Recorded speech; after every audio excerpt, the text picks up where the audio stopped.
திருப்பதி ஏழுமலையானோட கண்கள் ஏன் மூடப்பட்டிருக்குன்னு தெரியுமா?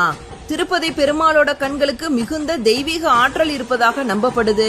ஏழுமலையானின் கண்களில் இருந்து வெளிப்படும் சக்தி வாய்ந்த கதிர்வீச்சை மனிதர்களால் தாங்க முடியாது. அப்படிங்கறனாலதான் திருப்பதி ஏழுமலையானோட கண்கள் நாமம் போட்டு மறைக்கப்பட்டிருக்கு.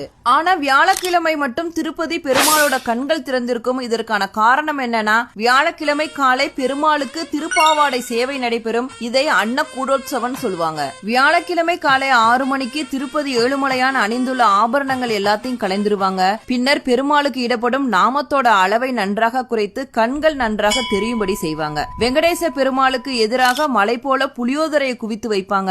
இந்த புளியோதரையை நேராக கருவறையில் உள்ள பெருமாளுக்கு நிவேதனமா படைப்பாங்க. வியாழக்கிழமை அபிஷேகத்தின் போது திருப்பதி ஏழுமலையான் தன்னுடைய 3வது கண்ணை திறக்கிறார் அப்படிங்கிறது ஐதீகம். வியாழக்கிழமை அன்று திருப்பதி ஏழுமலையானோட கண்களை பக்தர்கள் நன்றாக தரிசனம் செய்ய முடியும்.